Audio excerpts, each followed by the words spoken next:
Hello friends, welcome to optimistic studies. Chhattisgarh food inspector 2022 भर्ती परीक्षा के फ्री क्रैश कोर्स में आप सभी का स्वागत है।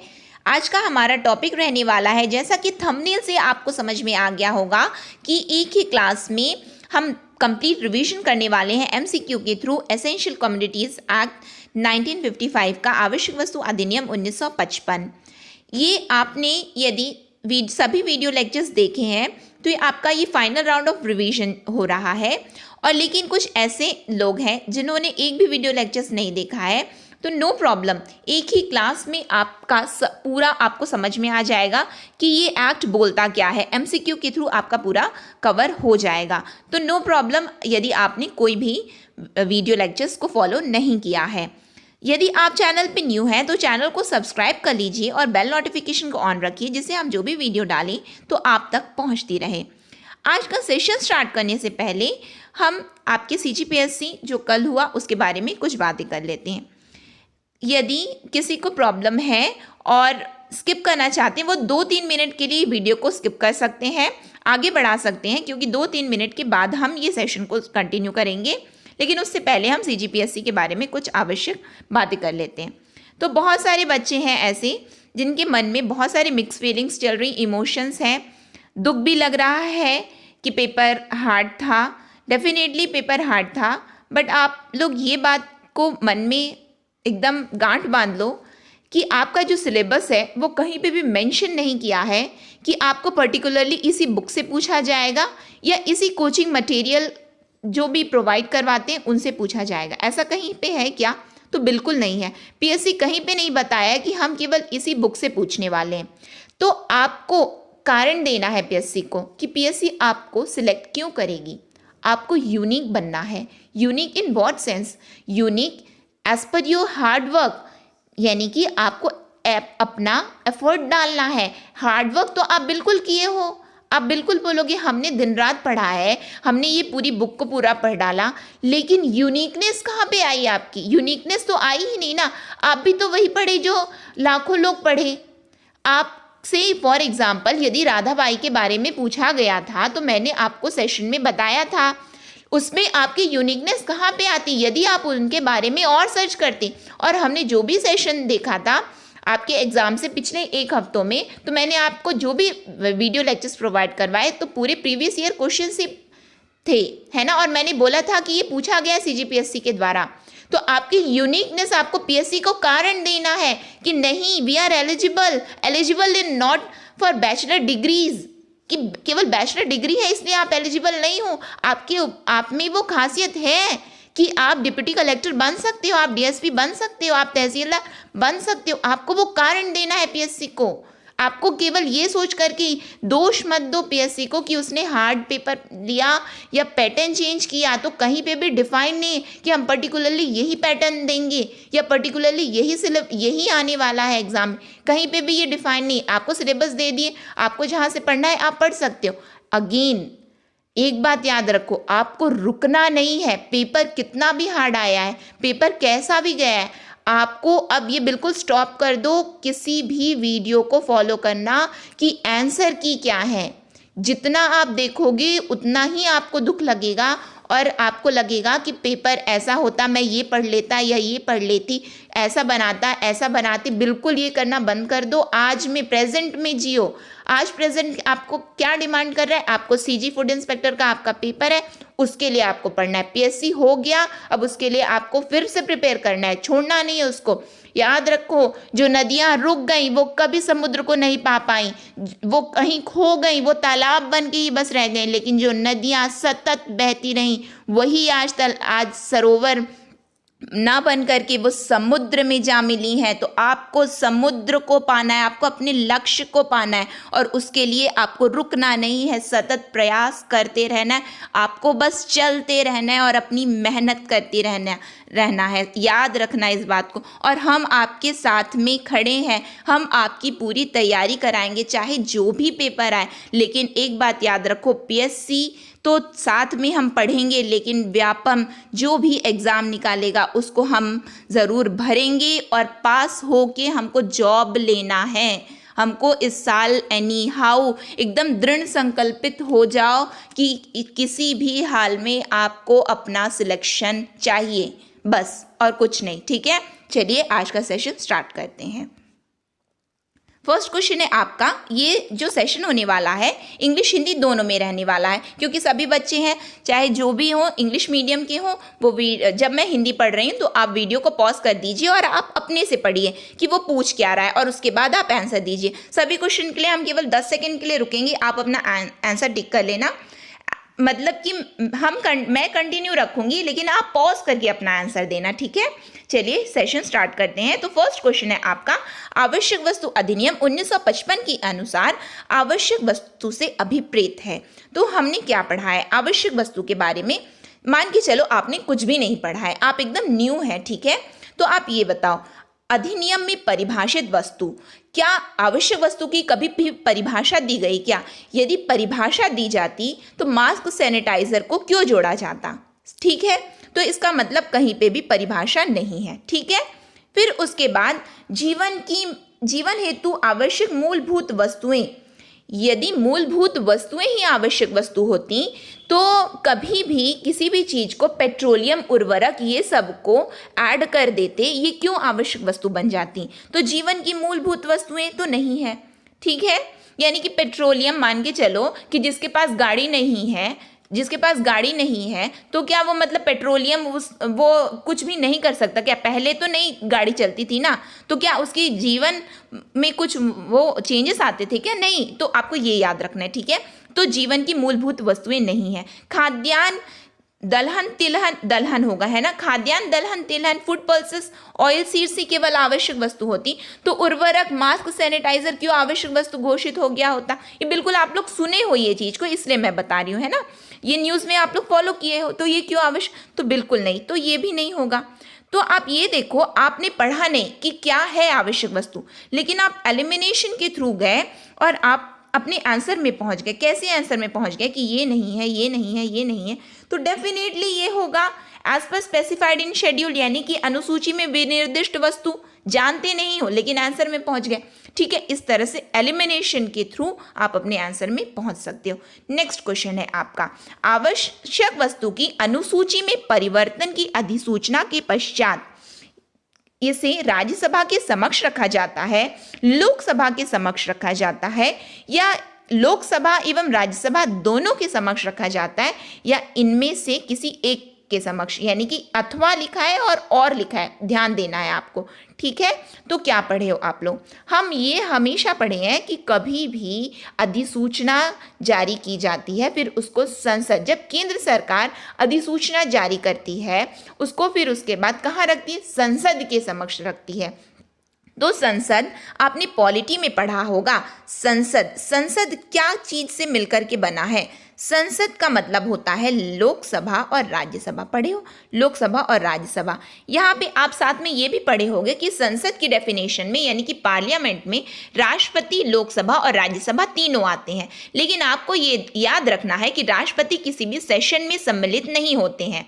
ठीक है, तो यदि किसी भी अधिसूचना, किसी को पारित करने की, किसी भी विधेयक को पारित करने की, विधेयक बनने की, किसी भी बिल को पारित करने की यदि बात आती है तो वो लोकसभा और राज्यसभा करते हैं, है ना। ठीक है, राष्ट्रपति के बाद तो बाद में जाता है वो। ठीक है, तो यानी कि रखा किसके समक्ष जाता है? तो संसद के समक्ष रखा जाता है। ठीक है, तो संसद मतलब लोकसभा और राज्यसभा। तो यहाँ आपका आंसर क्या होना चाहिए? ये दोनों जब होंगे तो यहाँ पे आंसर आपका बनेगा ए और बी दोनों। ठीक है, ए और बी दोनों जो लिखा है दोनों आएगा। ठीक है, ए और बी दोनों यहाँ पे आपका आंसर बनेगा। नेक्स्ट क्वेश्चन देखते हैं हम। नेक्स्ट क्वेश्चन है आपका, धारा 3 से अभिप्रेत है। क्या है अभिप्रेत? इसमें हम क्या पढ़े हैं?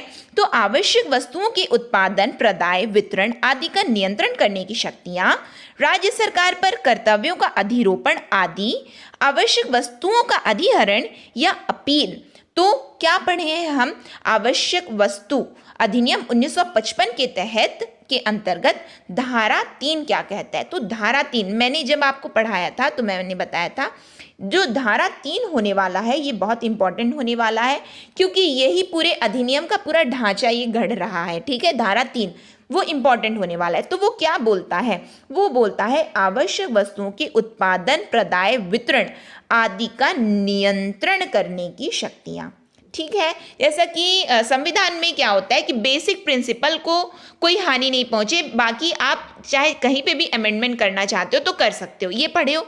तो उसी प्रकार से ये इस अधिनियम में किसमें, एसेंशियल कमोडिटीज एक्ट 1955 में धारा 3 इंपॉर्टेंट सेक्शन है। ठीक है, जो कि सभी को के आगे जितने भी इसमें धारा है केवल इसी को रेफरेंस बना करके वो बनाए गए हैं। ठीक है, तो उसमें क्या बोला गया है ये तो आपको समझ में आ गया कि उत्पादन, प्रदाय, वितरण आदि का नियंत्रण करने की शक्तियां। लेकिन बाकी ऑप्शंस को देख लें हम लोग। बाकी ऑप्शंस क्या बोलते हैं, बाकी ऑप्शंस बोलते हैं राज्य सरकारों पर कर्तव्यों का अधिरोपण। अधिरोपण मतलब ये होता है जब ये जो है कोई भी उत्पादन, प्रदाय, वितरण आदि के नियंत्रण कोई भी शक्ति केंद्र सरकार अपनी शक्तियों का यूज करेंगी और अधिसूचना जारी करेंगी तो वो फॉलो करवाएगा राज्य सरकार। ठीक है, तो राज्य सरकार जब ये सेक्शन 3 हुआ उसके बाद राज्य सरकार के पास आया तो ये क्या हो गया, सेक्शन 4 हो गया। ठीक है, केवल सिंपल लॉजिक से ही कैसे सॉल्व करना है और समझना है आपको ये सिखाया जा रहा है।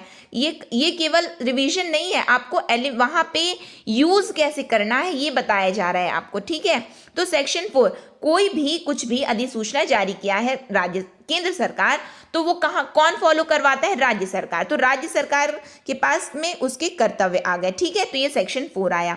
फिर क्या दिया है, आवश्यक वस्तुओं का अधिहरण है ना, अधिहरण यानी कि कॉन्फिस्केशन ऑफ एसेंशियल कमोडिटीज। ये किस में पढ़े थे आप लोग, याद करो कि कॉन्फिस्केशन हम किस में पढ़े हैं, तो हम इसको पढ़े हैं सेक्शन नंबर 6 में पढ़े हैं। ठीक, अधिहरण की शक्तियां। अब ये बहुत इंपॉर्टेंट है, यहाँ पे ध्यान से सुनोगे आप लोग। ठीक है, तो आवश्यक वस्तुओं का अधिहरण किस में दिया है, ये दिया है सेक्शन नंबर 6A में, यानी कि धारा 6 में दिया है। ठीक, अधिहरण करने की शक्ति।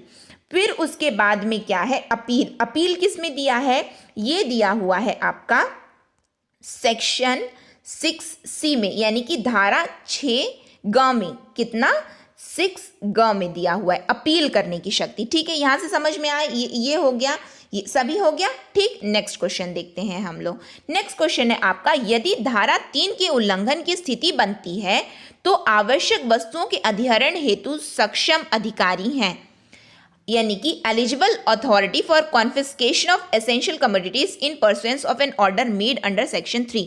यहाँ पे मैंने इंग्लिश में क्यों पढ़ा, इसलिए पढ़ा, अब आप सोचोगे कि ये आपको समझ में नहीं आया। आपको ये समझना है वहाँ पे कि धारा 3 दिया है, धारा 3 में अभी जस्ट हमने देखा, क्या देखा है कि आवश्यक वस्तुओं के उत्पादन, प्रदाय, वितरण आदि का नियंत्रण करने की शक्ति है। इसका मतलब इस क्वेश्चन में आपसे धारा 3 नहीं पूछ रहा है, याद रखना है आपको। हम क्या सोचते हैं कि धारा 3 में वो लिखा है, ये बोल रहा है कि धारा 3 का यदि कोई उल्लंघन करेगा, क्या ध्यान से सुनना और समझना है ना, कि धारा 3 का यदि कोई उल्लंघन करेगा तो अधिहरण करने के सक्षम अधिकारी कौन होंगे, यानी कि ये कॉन्फिस्केशन की बात हुई, यानी कि सेक्शन नंबर 6 में ये बोला गया है। अब सुनो, कौन है, थाना प्रभारी, खाद्य निरीक्षक, तहसीलदार या कलेक्टर। तो हमेशा किसके बारे में हम लोग पढ़ें, कलेक्टर। ठीक है, समझ में आ रहा है, कलेक्टर ही वो सक्षम अधिकारी हैं जो कॉन्फिस्केट करेंगे, यानी कि अधिहरण करेंगे किसको, आवश्यक वस्तुओं को। ठीक है, नेक्स्ट क्वेश्चन देखते हैं। नेक्स्ट क्वेश्चन आपका है, आवश्यक वस्तु अधिनियम की धारा 3 के अंतर्गत किसी मामले में सबूत का भार होगा। अगेन धारा 3 तो दिया है, मैंने क्या बताया, इसका रेफरेंस हर जगह देगा, लेकिन वो धारा अलग अलग पूछ रहा है। समझ में आ रहा है, कंफ्यूज नहीं होना है आपको ये नहीं सोचना है कि धारा 3 में ये लिखा है, नहीं, वो पूछ रहा है कि धारा 3 में जो दिया है उसके आगे क्या है, ये पूछ रहा है आपको, ध्यान से। इसीलिए मैं आपको बार बार समझा करके बोल रही हूँ, जिससे आप ये ना बोलो कि नहीं हमने तो पढ़ा नहीं है, नहीं। ठीक है, तो क्या बोल रहा है आपको, मामले में सबूत का भार होगा। तो किसको ये प्रूव करना है, यानी कि बर्डन ऑफ प्रूफ किसके ऊपर आता है, क्या बताई थी मैं आपको, अभियुक्त पर, कलेक्टर पर, सरकारी वकील पर या अभियोजन पक्ष पर। तो याद करो, सबसे पहले हमने बर्डन ऑफ प्रूफ कौन से सेक्शन में पढ़ा है, सबसे पहले तो ऐसे रिवाइज किया करो। तो कौन से सेक्शन में पढ़ा है, तो सेक्शन नंबर 14 में पढ़े हो, यानी कि धारा नंबर 14 में, है ना, पढ़े हो कि यानी कि सबूत का भार इसमें पढ़े हो आप, ठीक है। तो आप ये क्या पढ़े हो, मैंने आपको क्या बताया था, किस पे है, अभियोजन पक्ष पे है। अभियोजन पक्ष पर कैसे हुआ, अभियोजन पक्ष मतलब यहाँ पे क्या हुआ, इसमें इससे क्या समझते हो आप लोग। तो अभियोजन पक्ष क्या होता है, देखो आपको कंफ्यूजन ना, ये दोनों तो आप आसानी से एलिमिनेट कर लोगे यदि आप पढ़े हो तो, यदि नहीं पढ़े हो तो उसको भी एलिमिनेट नहीं कर पाओगे, ठीक है। तो यदि आप पढ़े हो तो ये दोनों में बस कंफ्यूजन हो सकता है आपको, अभियुक्त और अभियोजन पक्ष। देखो अभियुक्त कौन होता है, मान के चलो कोई गाड़ी वाला है ना, यानी कि कोई ट्रक आवश्यक वस्तु लेकर के जा रहा है, ठीक है, तो उसकी गाड़ी जब्ती हो गई, ठीक, यानी कि वो क्या किया है, यानी कि जो आवश्यक वस्तुएं हैं, यानी कि वो काला बाजारी कर रहा है, मुनाफाखोरी कर रहा है, जमाखोरी कर रहा है, उसमें आवश्यक वस्तु है, ठीक है, तो उसकी गाड़ी जब्ती हो गई, उसका लेकिन मालिक और कोई है, ठीक है, यानी कि वो एक्यूज्ड कौन था, गाड़ी चलाने वाला। अब उसको प्रूव करना है क्या कि मैं क्या ले जा रहा हूँ क्या नहीं, नहीं, वो तो माल पहुंचा रहा है ना, यानी कि वो तो कर रहा बस है, लेकिन वो माल किसका है, जो उसका मालिक है, ठीक है, यानी कि जो अभियोजित, अभियोजित मतलब क्या होता है, सिंपल लैंग्वेज में आप समझ सकते हो, मैन्युफैक्चरर, यानी कि जो उसका सामान है, जिसका भी सामान है, उत्पादक, अभियोजक का इन द सेंस जिसकी वो चीज होती है, ठीक है, अभियोजना करना यानी कि प्रोसिक्यूटर, यानी कि हम अपने पक्ष में बोल रहे हैं, बस सिंपल ये समझ लो, ठीक है। तो क्या है कि अभियोजना, वो मालिक आया, मालिक अब ये बता रहा है कि मैंने ये चीज जो है ये मेरी जानकारी में ये तो कर ही नहीं रहा है, ये कालाबाजारी जो हो रही है मेरी जानकारी में नहीं, और कलेक्टर को यदि लगता है कि नहीं ठीक है सही बोल रहे हो आप, ठीक है, आपको कोई जानकारी नहीं थी और आपने पूरी कोशिश की थी कि ये जमाखोरी, कालाबाजारी, मुनाफाखोरी ना हो, तो यहाँ पे बर्डन ऑफ प्रूफ, यहाँ पे मैं क्यों इतना डिटेल में आपको क्यों बता रही हूँ, सिंपल सिंपल एमसीक्यू बस क्यों करते हुए हम नहीं जा रहे हैं। एमसीक्यू तो बाकी और भी चीज़ से आप देख सकते हो, लेकिन ये समझोगे कैसे, रिवाइज कैसे करोगे, फिर एग्जाम में फिर से ऐसे सीजीपीएससी जैसे क्वेश्चन आएंगे तो क्या बना पाओगे, क्या नहीं बना पाओगे आप लोग, ठीक है, इसीलिए एक एक चीज़ आपको समझना जरूरी है, ठीक। तो अभियोजन पक्ष पर यानी कि जिसका है वो वही प्रूफ करेगा कि नहीं मैं सही हूं और आप जो बोल रहे हो वो गलत है। किसको आप बोल रहे हैं यहाँ पे, कलेक्टर को बोल रहे हैं, ठीक है, समझ में आ रहा है, क्योंकि वही तो सीजर किया ना, अध्ययन किया कौन, कलेक्टर किया है, तो उसके सामने अभियोजन पक्ष पर भार यानी कि बर्डन ऑफ प्रूफ किस पर आता है, अभियोजन पक्ष पर, ठीक है। नेक्स्ट क्वेश्चन देखो, आवश्यक वस्तु अधिनियम की धारा 3 के उल्लंघन के लिए दंडनीय अपराध होगा संज्ञेय अजमानतीय, असंज्ञेय अजमानतीय, संज्ञेय जमानती या असंज्ञेय जमानती। तो क्या होगा बताओ, इसमें आप क्या पढ़े क्या हो, इसमें कि क्या होना चाहिए, तो आप पढ़े हो इसको, सबसे तो पहले याद करो कि धारा कौन सी है, तो धारा है केवल इसमें 16 धारा है, तो वो तो आप याद कर सकते हो ना हेडिंग उसका, ठीक है। तो आप पढ़े किस में हो, सेक्शन 10 में पढ़े हो, धारा 10 में पढ़े हो, ठीक है, किसके बारे में पढ़े हो आप लोग, दंडनीय अपराध। दंडनीय अपराध में आप लोग क्या पढ़े हो कि क्या होगा ये, अगेन मैं बता रही हूँ, ध्यान से बस सुनते हुए चलना, बस आपका पूरा कंप्लीट हो जाएगा। जब लास्ट में जब ये सेशन देख करके उठोगे ना तो आपको लगेगा कि हाँ हमको सब चीज़ें समझ में आ गई है ना।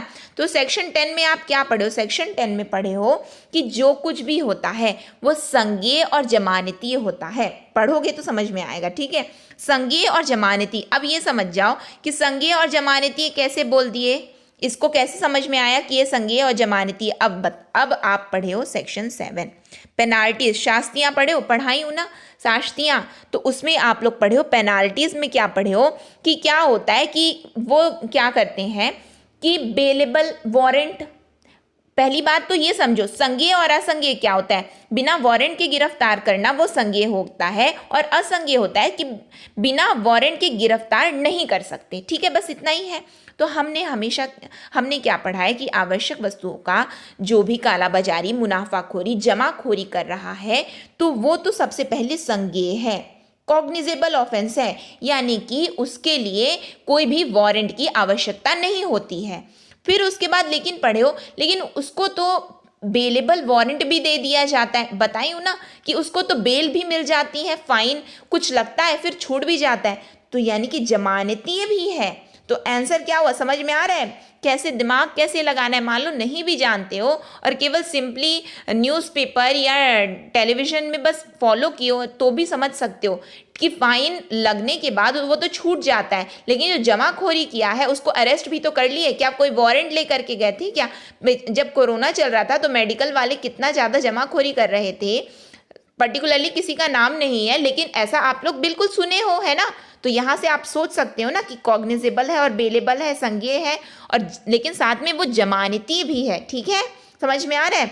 तो इसके बारे में सेक्शन 10A में दिया है, लेकिन शास्तियाँ किस में दी है, सेक्शन 7 में दी है, धारा 7 में दिया है। ठीक है, नेक्स्ट क्वेश्चन है आपका, मिथ्या कथन के लिए दंड है, पनिशमेंट फॉर फॉल्स स्टेटमेंट क्या है। इसमें क्या है, वह कारावास जिसकी अवधि 7 वर्ष तक की हो सकेगी, और जुर्माना वह कारावास जिसकी अवधि 3 मास से 1 वर्ष तक की हो सकेगी, वह कारावास जिसकी अवधि 5 वर्ष तक की हो सकेगी, या जुर्माना अथवा दोनों, वह कारावास जिसकी अवधि 3 मास से कम की हो सकेगी, और जुर्माना।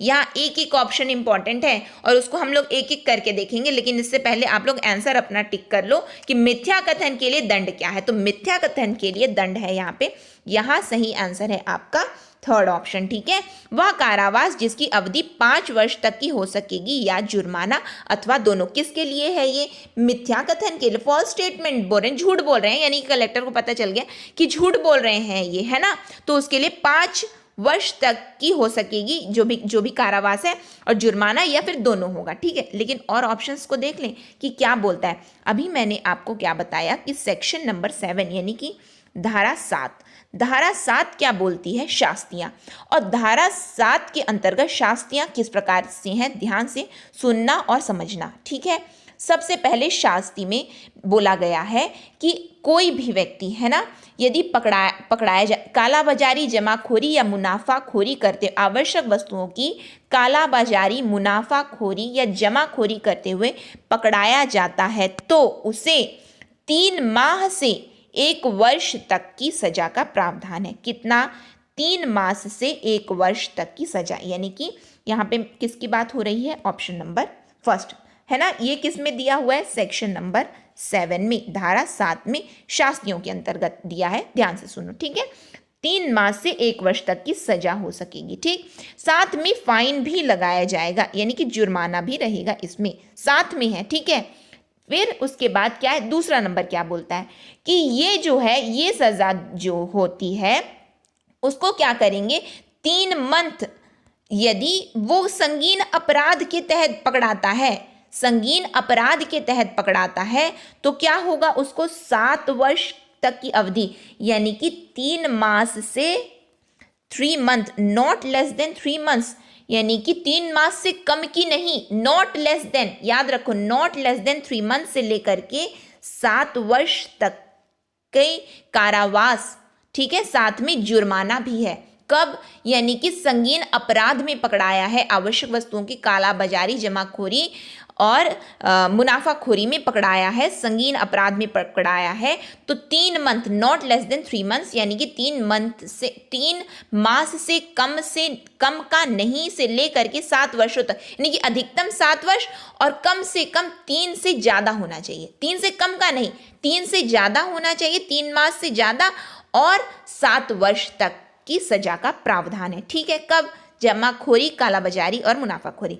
फिर उसके बाद दिया हुआ है कि वह कारावास जिसकी अवधि 3 मास से कम है। 3 मास से कम की कब होती है कि मान के चलो कोई प्रूव कर दिया, ठीक है, कोई प्रूव कर दिया, स्पेशल रीजन आ गए, इसमें लिखा हुआ है इस अधिनियम में, कोई पर्याप्त एवं विशेष कारणों को आधार बना करके, है ना, यानी कि कोई रीज़न देता है, क्या स्पेशल रीज़न यदि दिए जाते हैं कि नहीं हमने तो ऐसा नहीं किया है, तो क्या करेगा कोर्ट, क्या करता है कि 3 मास से कम की सज़ा उनको होती है, साथ में वो पेनाल्टी कुछ लेकर के उनको छोड़ देते हैं। ठीक है, समझ में आ रहा है, क्लियर हो रहा है कि नहीं, कि किसी भी प्रकार का कंफ्यूजन नहीं होना चाहिए आपको यहाँ पे, ठीक है। तो यहाँ पे मिथ्या कथन के लिए एक बार और रिपीट कर रहे हैं जिससे समझ में आया आपको। मिथ्या कथन के लिए 5 वर्ष तक की सजा है, लेकिन जो धारा 7 है उसमें 3 प्रकार की शास्तियों का वर्णन है। 3 प्रकार की शास्ति ऐसी होती हैं, यदि कोई छोटा अपराध है तो 3 मास से लेकर के 1 वर्ष तक की सजा है। कोई संगीन अपराध है तो 3 वर्ष से अधिक न लिख करके उसमें लिखा हुआ है नॉट लेस देन 3 मंथ्स, यानी कि 3 मास से कम नहीं होना चाहिए। उसमें लिखा है ये चीज़, है ना, 3 मास से कम का नहीं हो करके ज़्यादा से ज़्यादा 7 वर्ष तक, ठीक है। फिर लिखा हुआ है यदि कोई स्पेशल रीज़न देता है, स्पेशल रीज़न मतलब विशेष कारणों को आधार बना करके न्यायालय क्या करेगा, उनको 3 मास से कम में भी छोड़ देगा। केवल कब, जब विशेष कारण होते हैं, ठीक है। नेक्स्ट क्वेश्चन है आपका। नेक्स्ट क्वेश्चन, कौन सा युग्म सुमेलित नहीं है, which of the following does not match, आपसे पूछ रहा है। सेक्शन 10 यानी कि धारा 10 जो कंपनियों द्वारा अपराध, धारा 11 अपराधों का संज्ञान, धारा 15 का कतिपय मामलों में सबूत का भार, या धारा 14 लोक सेवकों का अभियोजन। तो कौन सा नहीं है। अब आप मान करके चलो, इसमें आप यदि एक को भी जानते होगे ना तो आप अपने आंसर में पहुंच जाओगे, और वो कौन सा एक है चलो देखते हैं, ठीक है। तो धारा 10 कंपनियों द्वारा अपराध, अभी मैंने आपको बार बार बोला कि मान के चलो, हमने पढ़ा क्या है, हमने ये पढ़ा है, मैंने आपको बताया था कि कोई भी कंपनी होती है, वो मान लो उसका कोई भी मैन्युफैक्चरर है ना, कोई भी कंपनी किसी भी चीज़ का उत्पादन करती है और उसकी वो चीज़ मान लो कहीं पे पकड़ा गई है, ठीक है।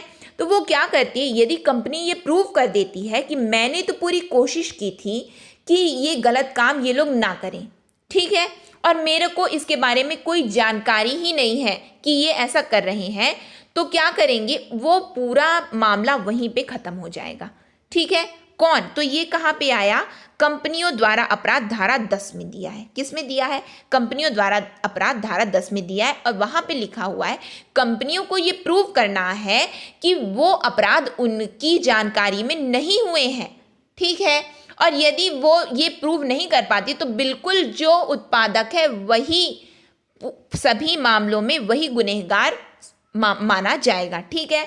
फिर उसके बाद धारा 11 अपराधों का संज्ञान, अपराधों का संज्ञान अभी मैंने आपको क्या बताया, सेक्शन 10 में मैंने आपको क्या बताया था कि उसमें क्या है, संज्ञेय और जमानतीय होना चाहिए, और उसका संज्ञान किस में लिया जाता है, सेक्शन 11 में लिया जाता है। याद रखोगे आप लोग, ठीक है, कि सेक्शन 10 बोलता है कंपनियों द्वारा अपराध और सेक्शन 11 बोलता है, यानी कि धारा 11 बोलती है अपराधों का संज्ञान, ठीक। अब ये मान के चलो आपको 10 पता है, तो 10 पता है तो ये वाला गलत हो जाएगा आपका, यानी कि ये तो सही है आपका, क्या फर्स्ट सही है, तो उससे आप लोग अपने आंसर में पहुंच गए, यानी कि 3, 4, यानी कि यहाँ पे गलत है। अब गलत क्या है, अब सुन लो, ठीक है। इसमें गलत इसमें ये है कि जो धारा 15 का है, तो धारा 15 क्या बोलती है, लोक सेवकों का अभियोजन, लोक सेवकों का अभियोजन। इसका मतलब क्या हुआ, इसका मतलब ये हुआ कि लोक सेवक कौन है, यानी कि पब्लिक अथॉरिटी कौन है, ऐसी अथॉरिटी जिसको राज्य सरकार प्राधिकृत की है, वही पब्लिक अथॉरिटी होते हैं इस अधिनियम के अंतर्गत, ठीक है। जिसको राज्य सरकार प्राधिकृत की है, जिसको केंद्र सरकार प्राधिकृत की है, वही पब्लिक अथॉरिटी होती है। और वो यदि किसी भी चीज़ की जब्ती, अधिहरण कुछ भी कर रहे हैं तो क्या वो इसके लिए गुनहगार माने जाएंगे क्या, तो बिल्कुल नहीं माने जाएंगे। वो ये किस में बोला गया है, धारा 15 का में बोला गया है कि उनके खिलाफ कोई कार्यवाही नहीं की जाएगी। लोक सेवकों का अभियोजन यानी कि वो प्रोसिक्यूटर नहीं होंगे, उनके लिए कोई भी प्रोसिक्यूशंस नहीं होंगे, ठीक है, समझ में आ रहा है। फिर उसके बाद में क्या है, धारा 14, तो धारा 14 में क्या है, बर्डन ऑफ प्रूफ। जस्ट यदि आपने सेशन अच्छे से आप सुन रहे हो तो आपको समझ में आ जाएगा कि अभी मैंने आपको बताया कि धारा 14 में बर्डन ऑफ प्रूफ है, बर्डन ऑफ प्रूफ है, किसके ऊपर आता है, अभियोजक के ऊपर आता है, यानी कि जिसके ऊपर जो भी मामला गया है उसको प्रूव करना है, हमको प्रूव करना है कि हम गुनहगार नहीं है, सिंपल एज डैट, ठीक है। नेक्स्ट क्वेश्चन है, आपका जुर्माने के बारे में विशेष उपबंध कौन सी धारा में है? Special provision regarding fine is given under which. यदि आप फिर से अभी देखे हो तो ये वाला क्वेश्चन आप आसानी से बना सकते हो। कहाँ पे हमको special provision regarding fine, fine के बारे में किस में दिया हुआ है? धारा 7 में, धारा 9 में, धारा 12 में या धारा 16 में? तो किस में दिया है फाइन के बारे में? अब हाँ, ये वाला क्वेश्चन का आंसर कहाँ पे होगा आपका? जुर्माने के बारे में विशेष उपबंध। बताओ क्या पढ़े हो आप लोग? इसके बारे में आप लोग पढ़े हो तो सबसे पहले फॉल्स स्टेटमेंट, मिथ्या, ठीक है। अभी धारा 12 में अभी आप लोग क्या पढ़े हो बताओ? अभी मैंने आपको क्या बताया है, आप लोग बिल्कुल बताओगे। और धारा 16 में जो है निरसन एवं व्यावृत्तियां दी हुई हैं। क्या दिया हुआ है? निरसन एवं व्यावृत्तियां। तो उसमें क्या है? सबसे पहले तो ये जान लो, निरसन एवं व्यावृत्तियों में ये दिया गया है रिपील्ड, यानी कि किसको किसको निरसित किया गया है? आवश्यक वस्तु अधिनियम 1955 को लाए हैं, लेकिन उससे पहले निरसित, रिपील किसको किसको किए हैं? तो वो रिपील किए हैं अध्यादेश के द्वारा, ये लाया गया था, ठीक है। तो क्या किए हैं? आवश्यक वस्तु अध्यादेश यानी कि ऑर्डिनेंस, ठीक है, ऑर्डिनेंस 1955 को निरसित किए हैं, इसको रिपील किए हैं। साथ में क्या रिपील किए हैं? ये तो फर्स्ट पॉइंट है ना। सेकेंड पॉइंट क्या है? किसको निरसित किए हैं? इस अधिनियम की प्रारंभ से, यानी कि 1955 में तो ला दिए, लेकिन उससे पहले यदि कोई किसी भी राज्य सरकार में यदि आवश्यक वस्तु से रिलेटेड कोई भी उत्पादन, प्रदान और वितरण करने की कोई भी नियंत्रण करने की शक्ति यदि किसी राज्य सरकार के पास रही होगी ना, तो उसको भी रिपील कर दिए और बोले हैं कि आवश्यक वस्तु अधिनियम 1955 ही पूरे भारत में लागू होगा। क्या? पूरे भारत में केवल एक ही अधिनियम लागू होगा और उसी के अंतर्गत आपको कार्य करना है। बाकी यदि किसी भी राज्य सरकार का यदि अपना कोई कानून है तो वो लागू नहीं होगा। ठीक है, समझ में आ रहा है?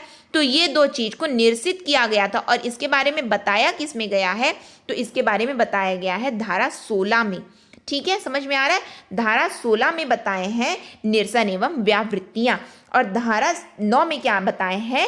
मिथ्या कथन के लिए जो भी जिम्मेदारी आती है। ठीक है, फिर उसके बाद क्या बोला गया है? आपको बोला गया है कि हमको क्या बताना है कि जुर्माने के बारे में विशेष उपबंध, जुर्माने के बारे में विशेष उपबंध यदि कहीं पे दिए गए हैं तो धारा 12 में दिया गया है। क्यों धारा 12 में? धारा 7 में तो पेनाल्टीज हैं, अभी जस्ट मैंने आपको बताया।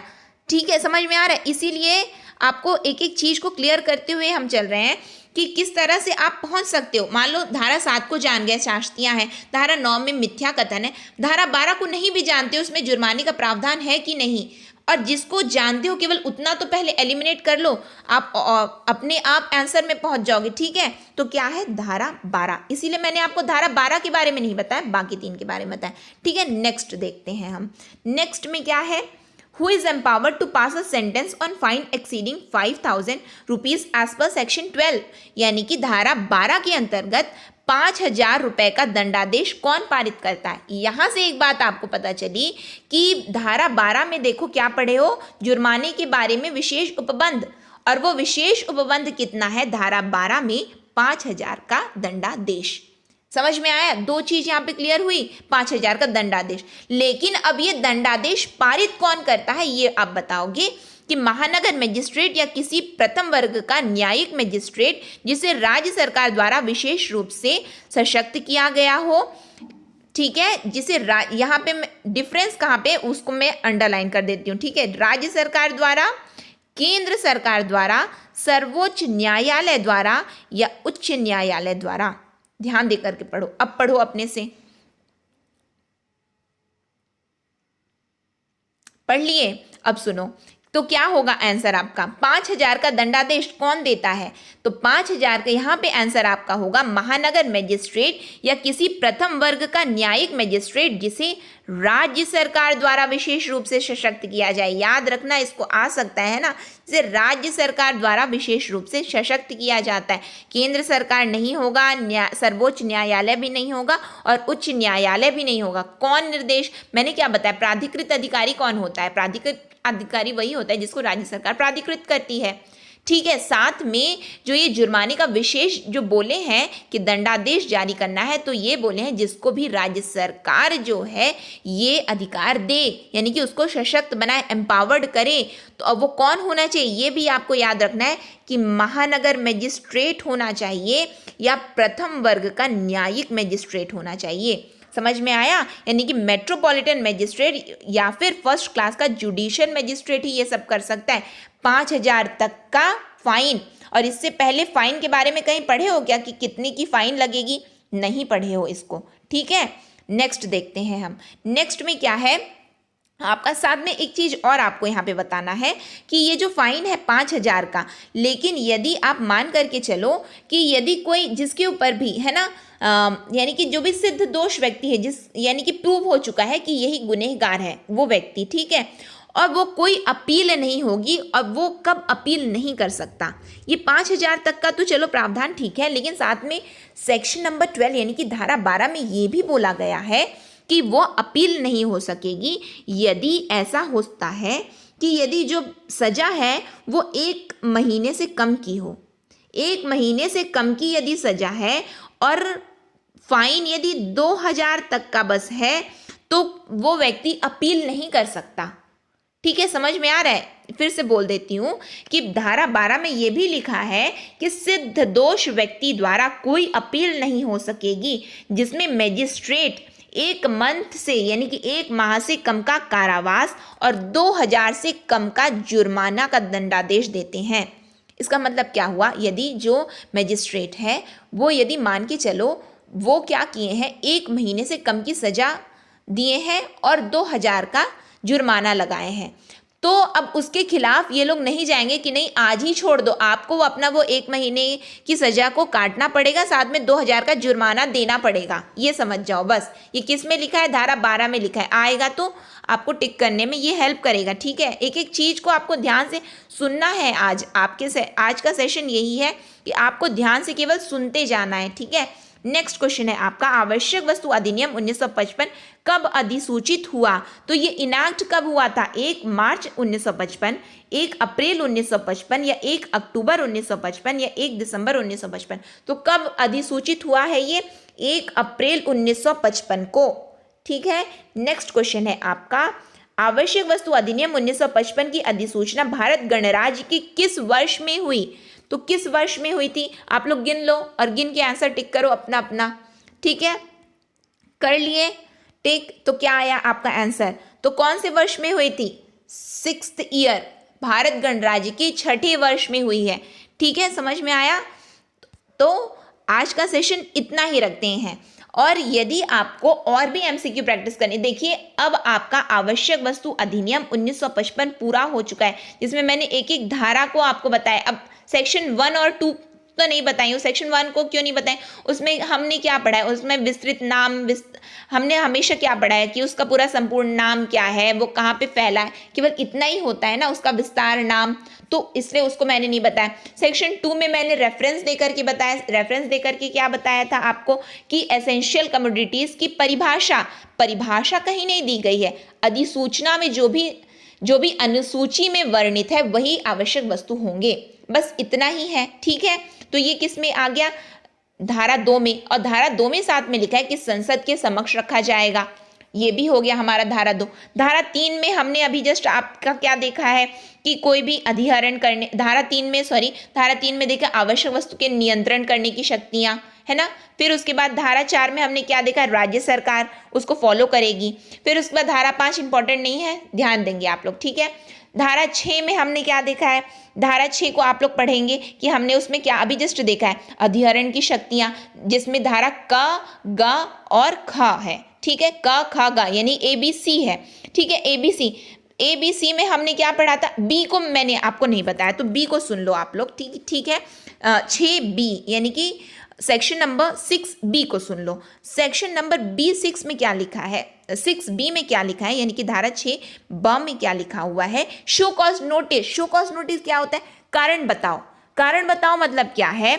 इसका मतलब ये हुआ कि कलेक्टर किसी का भी आवश्यक वस्तु जो भी, यदि कलेक्टर को पता चलता है कि ये व्यक्ति कालाबाजारी कर रहा है, तो वो अधिहरण तो करेंगे, लेकिन वो वस्तु जिसकी है वो क्या बताएंगे, कारण बताएंगे। कारण यानी कि हम क्यों आपके सामान की जब्ती कर रहे हैं, ठीक है। साथ में वो रीज़न तो बताएं क्यों, साथ में हम जो है उसको समय देंगे कि आप हमारे खिलाफ अपील भी कर सकते हो राइटिंग के थ्रू, ठीक, बिल्कुल आपको सुना जाएगा।